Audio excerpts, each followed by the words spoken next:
கிழக்கு நியூஸ் நேயர்களுக்கு வணக்கம். நான் பத்ரி சேஷாத்ரி. இன்றைக்கு முழுக்கவே தேர்தல் தான். தேர்தலில் இப்போ 2 தரப்பும் மிக கடுமையாக பிரச்சாரத்தை கையில் எடுத்துக்கொண்டிருக்கிறார்கள். அதில் புதிதாக பல விஷயங்கள், ஏற்கனவே இருந்த விஷயங்கள் தான், அது ஆதாரங்களோடு சில விஷயங்கள் அம்பலமாகுது. அது வாஷிங் த டர்ட்டி லினன் அப்படின்னு சொல்கிற மாதிரி. ஆனாலும் அதில் சில இம்பார்ட்டன்ஸ் இருக்கிறதுனால அதை பற்றி விவரிக்கணும் அப்படிங்கிறதுனாலையும், அதை பற்றி மேற்கொண்டு என்னுடைய கருத்தை சொல்லணுங்கிறதுனாலையும் இந்த செய்தி எடுத்திருக்கேன். ராஜ்யசபா எம்பி சீட் தருவதாக இபிஎஸ் உறுதியளித்தார். கடிதத்தை காட்டி பிரேமலதா ஆவேசம். இது இந்து தமிழ் திசையில் இது வந்திருக்கு. ஸோ இது திருவண்ணாமலையில் கூட்டத்தில் பேசும்பொழுது தேமுதிகவின் பொதுச் செயலாளர் ஒரு கடிதம் ஒன்று, அதோடைய பிரதியை பத்திரிகையாளர்கள்ட்டெல்லாம் காமிச்சிட்டு பாருங்கள், இதில் எங்களுக்கு ஒரு மாநிலங்களவை இடம் தருவதாக அதிமுக பொதுச் செயலாளர் எடப்பாடி பழனிசாமி கையெழுத்து போட்டு கொடுத்தாரு, ஆனால் அதற்கு பிறகு பின்வாங்கிட்டார், அதனால இவர் நம்பகத்தன்மை உள்ளவர் அல்லர் அப்படிங்கிறது தான் அவர் சொல்கிறதுக்கு வந்திருக்கிறது. பிரேமலதா என்ன சொல்கிறாங்கன்னா, எடப்பாடி பழனிசாமி எங்களை பார்த்து 0.5% ஓட்டு என்கிறார், உங்களுக்கு ஏன் வயிறு எரிகிறது? உங்கள் கூடத்தானே 2011 முதல் 2026 வரை இருந்தோம். முதல்வர் வேட்பாளராக இருந்து கொண்டு அவர் இவ்வாறு பேசுவது அழகல்ல. இது ஜஸ்ட் பிரியாம்பிள் தான். அப்புறமா தான் மேட்டருக்குள்ளே போகிறாங்க. தேமுதிகவுக்கு மாநிலங்களவை எம்பி பதவி தருவதாக எடப்பாடி பழனிசாமி கையெழுத்து போட்டதை முதன்முறையாக இப்பொழுது அண்ணாமலையார் கோயிலில் உங்களுக்கு காட்டுகிறேன். நான் எங்கே கையெழுத்து போட்டு கொடுத்தேன் என்று பழனிசாமி கேட்டார். அரசியலில் கண்ணியத்தை கடைபிடித்து நான் இதுவரை இந்த கடிதத்தை வெளிக்காட்டாமல் இருந்தேன். இப்படி வெளிக்காட்டும் சூழ்நிலைக்கு அவர்தான் கொண்டு சென்றார். 2024 தேமுதிகவுக்கு 5 மக்களவை எம்பி தொகுதிகளும் 1 மாநிலங்களவை எம்பி பதவியும் வழங்கப்படும் என்று அவர் கையெழுத்து போட்டு கொடுத்தார். நானும் கையெழுத்து போட்டேன். எந்த ஆண்டு ராஜ்யசபா எம்பி பதவி கொடுக்கப்படும் என வருடத்தை போட்டு தருமாறு அவரிடம் அப்போதே சொன்னேன். எம்ஜிஆர் காலம் முதல் இப்படி கொடுப்பதே வழக்கம் என்று சொல்லிவிட்டு, அதாவது டேட்டெல்லாம் போடாமல் சும்மா உங்களுக்கு ஒரு மாநிலங்களவை இடம் என்று எம்ஜிஆர் காலத்திலிருந்தே அப்படி தான் இருக்குது, அதனால நான் அப்படி தான் பண்ணுவேன், இயர் போட மாட்டேன் அப்படின்னு எடப்பாடி பழனிசாமி சொன்னதாக பிரேமலதா சொல்கிறார். ஸோ இதெல்லாம் தான் புதுமை. நமக்கு இதுக்கு முன்னாடி இந்த மாதிரியான ஒரு விஷயம் நமக்கு தகவல் தெரியாது. அவரின் வார்த்தையை நாங்கள் நம்பினோம். ஆனால் நம்பிக்கைக்கு புறம்பாக அவர் 2025 எங்களுக்கு ராஜ்யசபா கொடுக்காமல் ஏமாற்றினார். எங்கள் கட்சியை ஐசியூவில் இருந்த கட்சி என்கிறார் பழனிசாமி. அவர் இவ்வாறு பேசுவது தவறு. அண்ணா சொன்னபடி நாங்கள் கண்ணியத்தை கடைபிடிக்கிறோம். ஆனால் அதிமுகவில் உள்ள முன்னாள் அமைச்சர்கள் மற்றும் தொண்டர்கள் நாங்கள் கூட்டணியிலிருந்து வெளியேறியதை ஏற்றுக்கொள்ளவில்லை. பழனிசாமி செய்தது தவறு என்பதை அதிமுகவினர் சுட்டிக்காட்டி வருகின்றனர். அவரின் பேச்சுக்கெல்லாம் மே 4ஆம் தேதி மக்கள் பதில் சொல்வார்கள் என்றார். ஸோ இந்த ஃபஸ்ட்டு பார்ட்டை மட்டும் எடுத்துப்போம். இதற்கு எடப்பாடி பழனிசாமி அவருடைய பதில் சொல்லியிருக்காரு. ஒன்று, எங்களிடையே ஒரு ஒப்பந்தம் இருந்தது, அது வாய் வழியாக வெறும ஓரல் அக்ரிமெண்ட்னு சொல்லுவோம், அந்த மாதிரி அல்ல, எழுத்துப்பூர்வமான ஒப்பந்தம். பாருங்கள், இதோ இருக்குது அந்த ஒப்பந்தம்.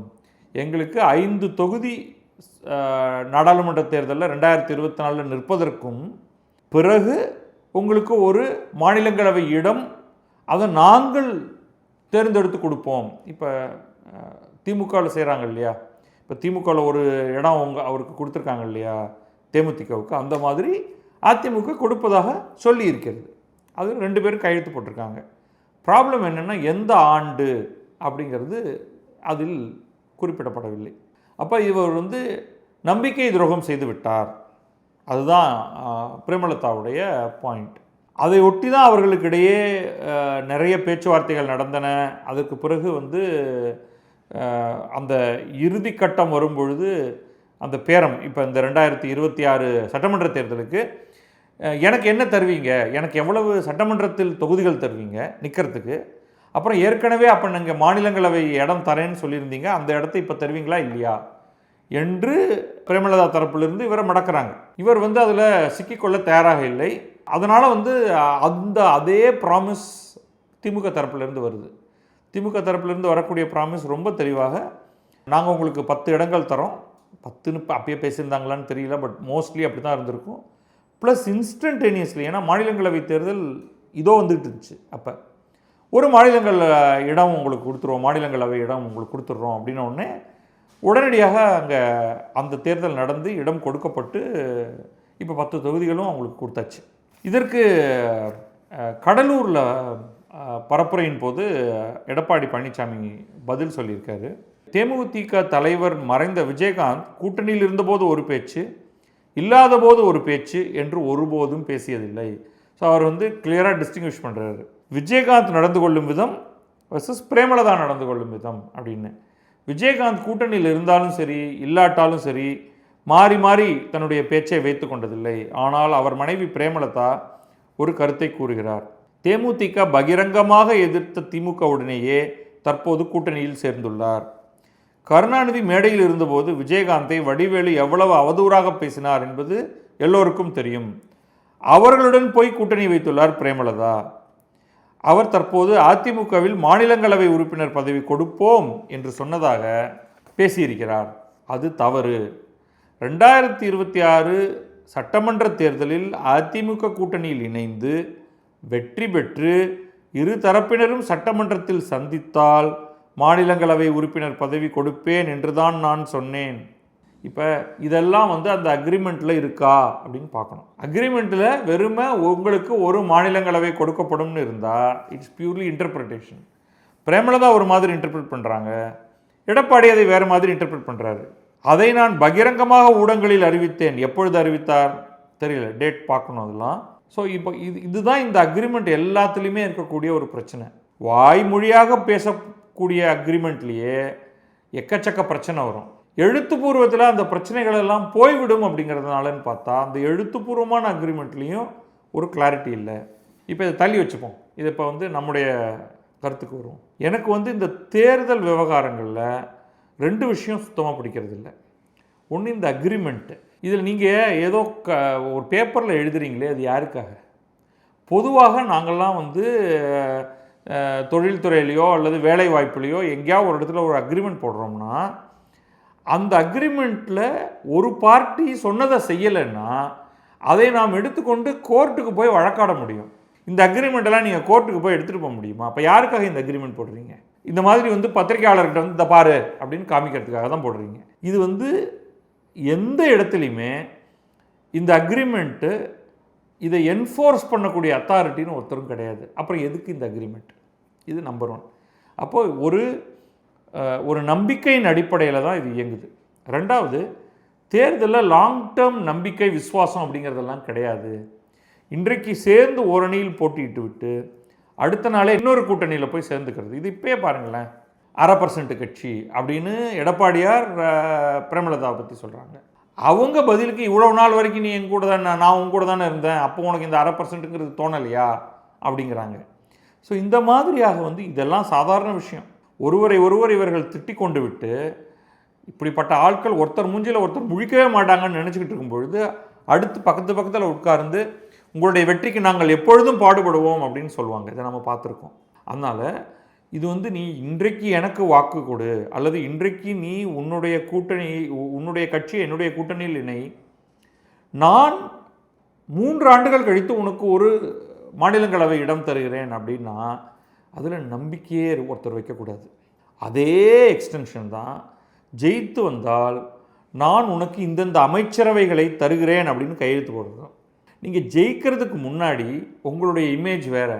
எப்பா இவங்களுடைய சப்போர்ட் நமக்கு கட்டாயமாக வேணும், இல்லாட்டி நம்ம காலி அப்படின்னா அவங்க என்ன கேட்டாலும் அதை நம்ம எழுதி கொடுக்கறது. எகெயின் நான் என்ஃபோர்ஸபிள். நீங்கள் ஜெயிச்சிடுறீங்க, உங்களுக்கே தனிப்பட்ட முறையில் உங்களுக்கு பெரும்பான்மை கிடைத்து விடுகிறது. நீங்கள் அவங்கள பார்த்து சாரிங்க மறந்துடுங்க, நான் அப்போ சொன்னது வேறு, இப்போ நிலைமை மாறிடுச்சு, உங்களுக்கு ஒரு அமைச்சரவையும் கிடையாது அப்படின்னு சொன்னால் நீங்கள் என்ன பண்ண முடியும்? ஒன்றும் பண்ண முடியாது. திரும்ப போய் இதே மாதிரி இதோ பார் கடிதம் அப்படின்னு பத்திரிகையாளர்கிட்ட போய் காமிக்கலாம். இதோ பாருங்கள் நாங்கள் 13ஆம் பக்கத்தில் என்ன எழுதியிருக்கிறோம் என்று. அதை வைத்துக்கொண்டு நீங்கள் கோர்ட்டுக்கு போக முடியாது, தேர்தல் ஆணையத்துக்கு போக முடியாது, மக்களே கூட இதெல்லாம் பற்றி கவலைப்பட மாட்டாங்க. அப்போ எதற்காக இந்த கடிதங்கள், இந்த ஒப்பந்தங்கள் எழுதப்படுகின்றன? ஸோ என்னுடைய கருத்து என்னென்னா, இது போன்ற அக்ரிமெண்ட் போடுறது அப்படிங்கிறதெல்லாம் அவர்கள் ஒட்டுமொத்தமாக நிறுத்தி கொள்ளணும். ஆனால் ஒர்க் அவுட் பண்ணணும் கூடவே. உங்களுக்கு இன்னென்ன தொகுதி, உங்களுக்கு இத்தனை தொகுதி, உங்களுக்கு இன்னென்ன தொகுதி, அதையும் முன்னமேயே செய்வது நல்லது. கடைசி நிமிஷம் வரைக்கும் இருந்துட்டு அதுக்கப்புறமா மாற்றுறது, இதெல்லாம் எனக்கு எல்லாத்தையும் சொல்லி முடித்ததுக்கு பிறகு எனக்கு இந்த தொகுதியை அவர்கிட்ட கொடுத்துட்டு எனக்கு வேறு தொகுதியை கொடு அப்படின்னு கேட்குறது, இதெல்லாம் வந்து அந்த ஃபோர்தாட் இல்லாதது, பிளானிங் இல்லாதது, அதுதான் காண்பிக்கிறது. அடுத்ததாக இந்த அமைச்சரவை அப்படிங்கிறதுல வந்து கட்சி தலைவர்கள் ஒருவரோடு ஒருவர் பேசி ஒரு முடிவுக்கு வருவது அப்படிங்கிறதுலேயே ஒரு பிரச்சனை இருக்குது. பல கட்சிகளில் கட்சித் தலைவர் அப்படிங்கிறவருக்கும் யார் முதல்வர் ஆவார் அப்படிங்கிறதுக்கும் சில சமயங்களில் வேறுபாடு இருக்கும். இப்போ தேசிய கட்சிகளாக இருக்கக்கூடிய காங்கிரஸ், பாரதிய ஜனதா, இன்றைக்கி இந்த 2 பேரை மட்டும்தான் எடுத்துக்க முடியும்.